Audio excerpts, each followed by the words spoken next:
नमस्कार साथियों। देखिए, लास्ट वीडियोस के अंदर हमने देखा था कि हमने सीयूईटी का जो एक तरीके से फॉर्मेट था कि आखिर किस तरीके से आपका जो सीयूईटी का एग्जाम है वो होने वाला है, और एनटीए के द्वारा जो गाइडलाइंस दी गई थी हमने उनको डिस्कस कर लिया था, है ना। और जो आपके कोर्सेज थे कि आखिर जैसे मैंने आपको डीयू से रिलेटेड जो चीज़ें हैं वो मैंने आपको सारा बता दिया था कि आखिर किस कोर्स के लिए आपको किस क्राइटेरिया की जो है वो जरूरत पड़ने वाली है।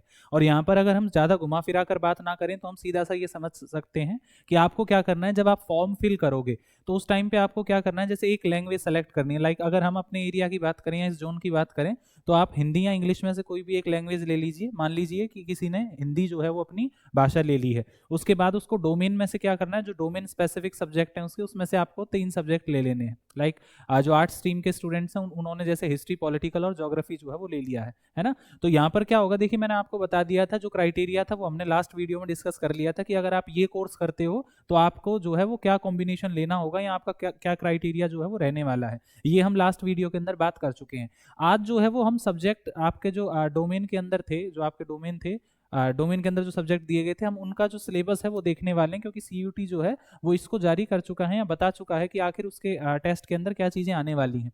तो सबसे पहले जो आपका पॉलिटिकल साइंस है, यानी कि आर्ट्स स्ट्रीम के अंदर हम पॉलिटिकल साइंस की बात करने वाले हैं कि आखिर पॉलिटिकल के अंदर आने क्या वाला है। तो आप एक सीधी सी बात तो ये जानते ही हो कि जो हमारा सीयूटी होने वाला है ये कंप्लीटली बेस्ड है किसके ऊपर, आपका एनसीईआरटी के ऊपर।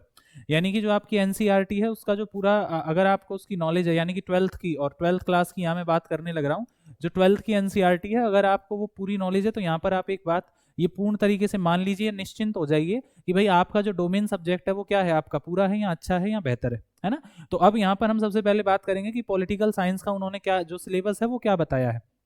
तो यहाँ पे मैं चैप्टर्स के अकॉर्डिंग जो है वो यहाँ शुरू कर रहा हूँ। देखिए, पॉलिटिकल साइंस की अगर मैं बात करूँ ट्वेल्थ के अंदर तो आपकी 2 बुक्स है ना। एक के अंदर क्या है, आप इंडियन पॉलिटी को पढ़ते हो, यानी कि भारत की जो राजनीति है आप उसका अध्ययन करते हो, और दूसरी जो है वो विश्व राजनीति वाली है, यानी कि जो वर्ल्ड पॉलिटिक्स को बताती है। तो सबसे पहले जो वर्ल्ड पॉलिटी हम उसके अंदर अपने जो है वो चैप्टर देखने वाले हैं। देखिए, जो पहला चैप्टर है आपका कोल्ड वॉर एरा, यानी कि जिसको हिंदी में क्या कहते हैं, शीत युद्ध का दौर कहते हैं। आप ये जानते हो कि अमेरिका और सोवियत संघ, यानी कि जो आपका सोवियत यूनियन था, इन दोनों के बीच में जो है क्या था, टकराव रहता था। और आफ्टर 1945, जो 1945 के बाद से शुरू हुआ था और 1991 25 5th ऑफ दिसंबर को जो है वो ये खत्म हुआ था, है ना। तो ये जो कोल्ड वॉर एरा है ये आपका चैप्टर, और आप ये बात जानते हो कि इस बार का जो आपके जो एग्जाम होने वाले हैं, यानी कि जो एग्जाम इस वक्त फिलहाल जो है वो चलने लग रहे हैं, उसके अंदर ये चैप्टर नहीं है, पर आपके सीयूटी में जो है ये आएगा। और यहाँ आपको बस यही महत्वपूर्ण बात जो है वो याद रखनी है। ये चीजें मैं आपको बता दूं, कई सारे जो आपके चैप्टर्स हैं वो क्या हैं, आपके यहाँ ऐड हो चुके हैं जो आपके अब तक सिलेबस में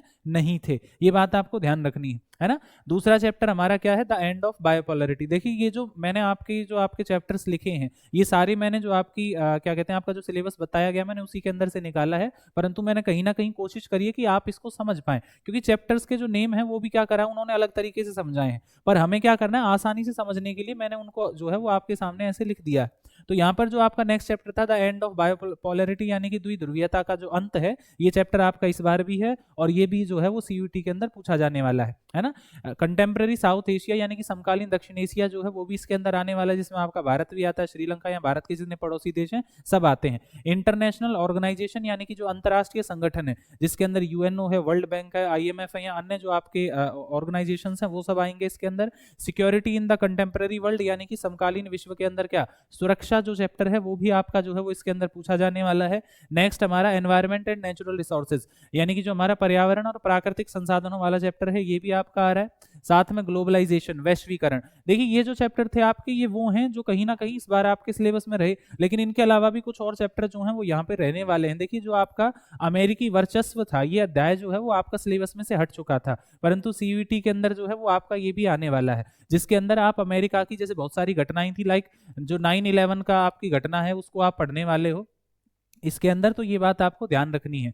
तो यहाँ पर आप ये ध्यान रखें कि जो ट्वेल्थ का सिलेबस है आपको उसके अकॉर्डिंग प्रिपरेशन नहीं करनी है, आपको ओल्ड एनसीईआरटी के हिसाब से जो है वो इसको प्रिपेयर करना है। नेक्स्ट क्या है हमारा, अल्टरनेटिव सेंटर्स ऑफ पावर, यानी कि आपकी क्या है सत्ता के जो वैकल्पिक केंद्र हैं वो अध्याय भी जो है वो इसके अंदर आने वाला है। तो ये हमारे सारे 9 के 9 जो चैप्टर हैं आपकी वर्ल्ड पॉलिटिकल, जो वर्ल्ड की पॉलिटी है बुक आपकी, उसके 9 के 9 चैप्टर जो हैं वो आपके सीयूटी के अंदर आने वाले हैं। चलिए, जो इंडिया की बुक है थोड़ा इसको देखते हैं। आप जानते हो दूसरी बुक जो है यानी कि जिसके अंदर भारतीय राजनीति का वर्णन करा गया है, तो इंडियन जो पॉलिटी है उसको देख लेते हैं। सबसे पहला जो चैप्टर है आपका क्या था, challenges of nation building.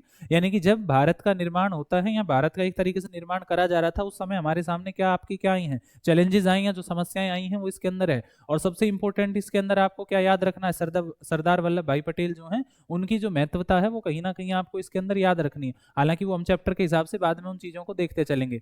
Era of one party dominance, यहाँ पर वन पार्टी आप जानते ही हो मैं किस पार्टी की बात करने लग रहा हूँ, यानी कि एक ऐसा युग था जब एक दल का प्रभुत्व हुआ करता था, एक पार्टी का प्रभुत्व हुआ करता था, और वो पार्टी आप जानते ही हैं कांग्रेस थी, है ना। तो जो आपका ये चैप्टर है ये भी इसके अंदर आने वाला है। पॉलिटिक्स ऑफ प्लान डेवलपमेंट, यानी कि जो भारत की एक तरीके से जैसे योजना आयोग है या जो इनके पंचवर्षीय जो आपकी 5 ईयर प्लान्स वगैरह हैं वो इसके अंदर आपके आने वाले हैं, ये ध्यान रखना है। इंडियाज एक्सटर्नल आपके क्या है रिलेशंस, यानी कि जो भारत के विदेश संबंध है वो भी इसमें आपका आने वाला है। जो इंडिया की फॉरेन पॉलिसी है या उसके मेन प्रिंसिपल्स हैं या फिर हमारी जो और चीजें हैं, किस देश के साथ हमारे किस तरीके के संबंध हैं, वो आपके इसमें आने वाले हैं। नेक्स्ट हमारा क्या, challenges and restoration of Congress system. यहाँ पर क्या हुआ था आप ये बात जानते हैं, इंदिरा गांधी जी को ये एक तरीके से हम कहते हैं कि उनके पास उन्होंने ही क्या करा था, कांग्रेस का एक तरीके से मैं कहूँ पुनरुत्थान करा था, है ना। तो वो इस चैप्टर के अंदर आप पढ़ने वाले हो। फिर था the crisis of democratic order, यानी कि एक तरीके से आपके एक भारतीय इतिहास के अंदर या मैं कहूँ भारतीय राजनीति में एक घटना ऐसी आती है लगभग 18 महीनों के लिए, जब भारत के अंदर क्या होता है, जो डेमोक्रेटिक ऑर्डर था यानी कि जो आपका लोकतंत्र है उसकी समस्या उत्पन्न हो गई थी, लोकतंत्र समाप्त होने वाला था। और आप ये जानते हैं मैं बात कर रहा हूँ इमरजेंसी यानी कि आपातकाल की, है ना। तो उससे रिलेटेड चीजें आप इस चैप्टर के अंदर पढ़ते हैं। राइज ऑफ पॉपुलर मूवमेंट्स, यानी कि जो आपके क्या हुए हैं भारत के अंदर जो आपके क्या हुए आंदोलन वगैरह हुए वो इस चैप्टर में आते हैं। रीजनल एस्पिरेशन, यानी कि जो क्षेत्रीय आंदोलन है वो आपके इसमें पढ़ने हैं। और 9 चैप्टर था आपका recent developments in Indian politics, यानी कि जो समकालीन आपकी भारतीय राजनीति के अंदर जो मुद्दे थे वो आप इसके अंदर पढ़ने वाले हो। इसके अंदर आपका मंडल मुद्दा आता है, मंदिर मुद्दा आता है ना, जो ओबीसी जैसे ओबीसी रिजर्वेशन का जो इशू था वो भी इसी के अंदर था। और बहुत सारे ऐसे ही आपके क्या है टॉपिक इन चैप्टर्स के अंदर जो है वो इंक्लूड है, ये बात आपको ध्यान रखनी है। देखिए ये जो है ये पॉलिटिकल साइंस का आपका कंप्लीट सिलेबस है जो आपको यहाँ पर पढ़ना है। और मैं आपको फिर बता दूं, आप जो है वो प्रेजेंट टाइम के अकॉर्डिंग यानी कि 2024 के हिसाब से जो 12th का सिलेबस है आप इसको नहीं देखेंगे, ये बात आपको याद रखनी है। आपको फोकस करना है जो ओल्ड एनसीईआरटी है, आपको उसके अकॉर्डिंग जो है अपनी प्रिपरेशन करनी है। और हम कहीं ना कहीं इसी के हिसाब से या फिर मैं जो कहूँ जो आपकी पुरानी एनसीईआरटी है हम उसके हिसाब से ही आपकी क्या करवाने वाले हैं, प्रिपरेशन करवाने वाले हैं। तो ये बात भी आपको याद रखनी है। तो क्या कहते हैं इसी ऐसे ही अब जो है वो हम और जो सब्जेक्ट्स हैं आपके आर्ट स्ट्रीम के हम उनका भी सिलेबस जो है वो आपके सामने लाएंगे। तो तब तक के लिए धन्यवाद।